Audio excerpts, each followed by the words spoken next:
But going first to Kevin Ryan, because we haven't interviewed him in a long time. Kevin Ryan worked for Underwriters Laboratories, found out about a report his company had done where they tested models of the buildings, and it wasn't consistent with a collapse, a symmetrical collapse, these uneven fires.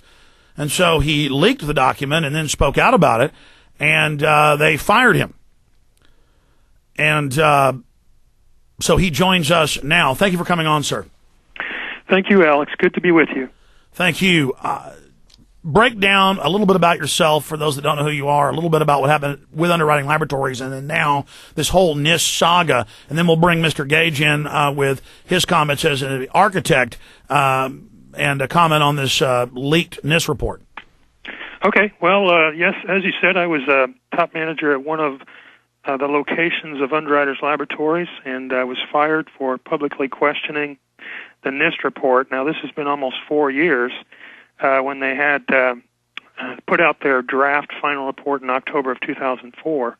And as you said, I was questioning that report because Underwriters Laboratories had told me both verbally and in writing that they had tested the steel components for the World Trade Center for fire resistance, which is one of the things they do.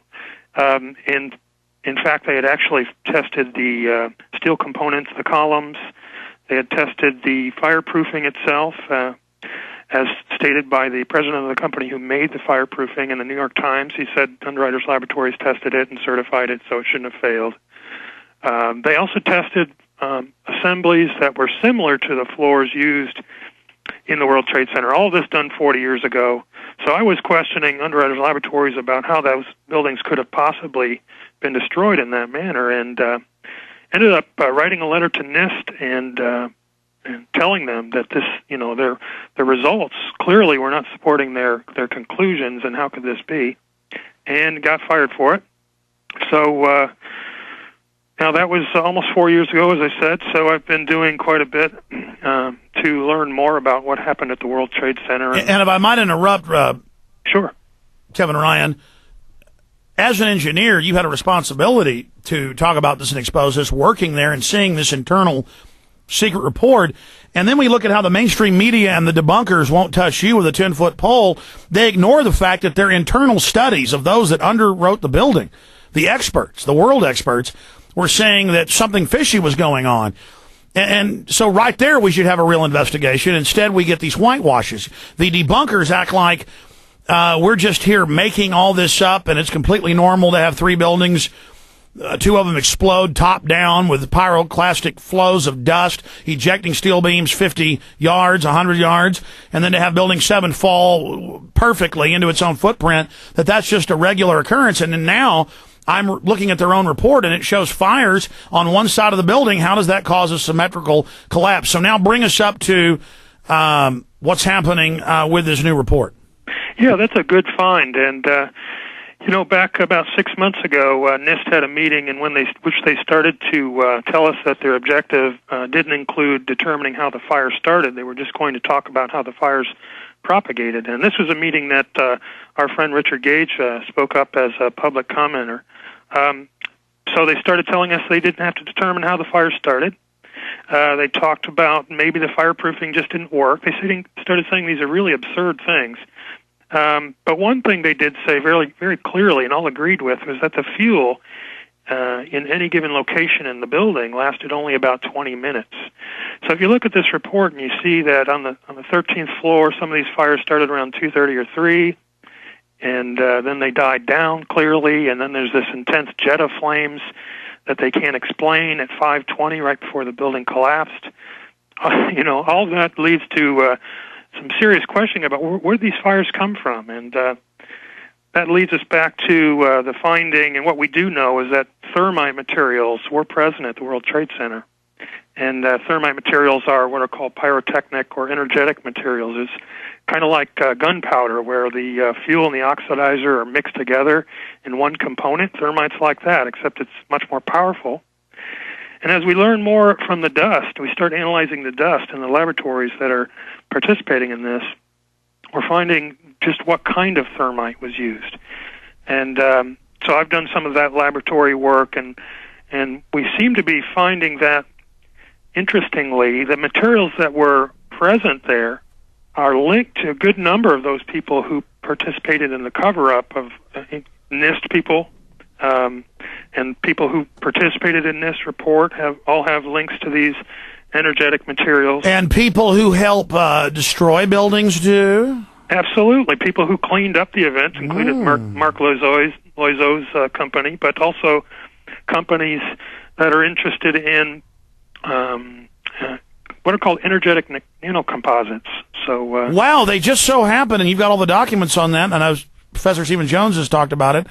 It just so happens with a scientific method, you backtrack all this, and then, lo and behold, the very few groups involved in these materials are the very people cleaning up the mess and the very people that were charged with covering it up. Boy, that really sounds like a whodunit.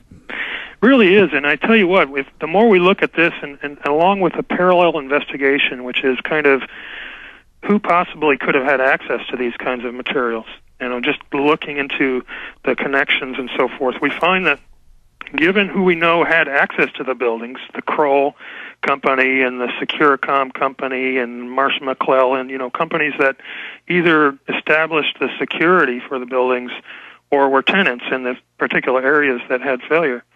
And we also look at who had access to the types of materials we're finding in the World Trade Center dust. We're able to start patching together some really plausible explanations, not exact yet, but a small series of possibilities. And so companies like the Scientific Applications Incorporated, right? They were the company that, I'm sure you know that company. This is the company. No, but for our listeners, go over it.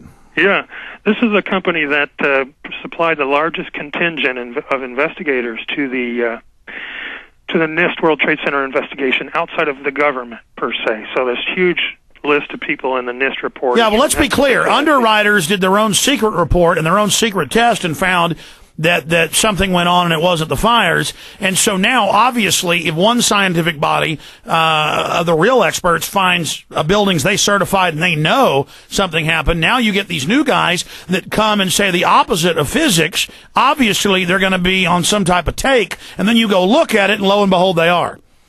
Well, it sure looks like it because, just to look at the top advisory committee for NIST, there's this guy named Foreman Williams, a professor from UC San Diego, and he happens to be an expert on these kinds of thermitic materials, having written a number of papers.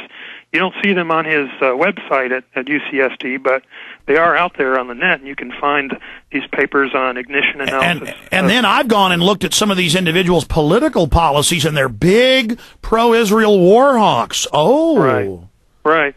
Or you take a look at James Abrahamson, who was a former director of NASA and has been a director of Securicom and Stratesec, along with Walker and Bush.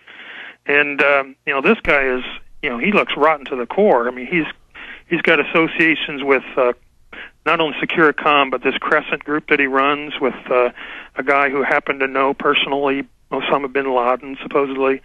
Then we have the Kroll company with Jerome Hauer and Brian Michael Jenkins, and you line those people up with these groups like SAIC. SAIC is a company that Jerome Hauer worked for as well. It's a big defense contractor. Yeah, and so did this Stephen Hatfield guy who was associated with the anthrax attack, right? And they specialize in really complex black ops. They brag about that.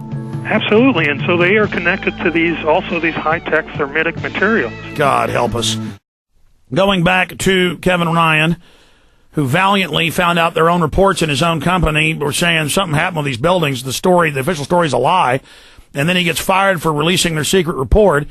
And then now we've got all these black operators running the NIST report. And now they leak this internal report. Now, do we know this is a real internal report? It sure looks like one.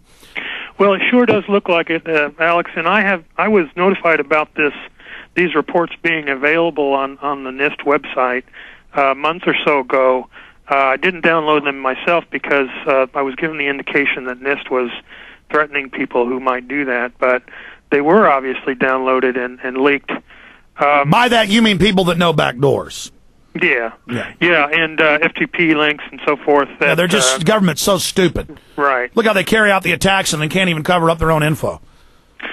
Yeah, and it does look very interesting because they're obviously struggling, as we knew they would, with any kind of plausible explanation for how this building fell in 6.5 seconds. That's just amazing information, Kevin Ryan. Completely blew me away. I knew a lot of that, but the way you put it all together.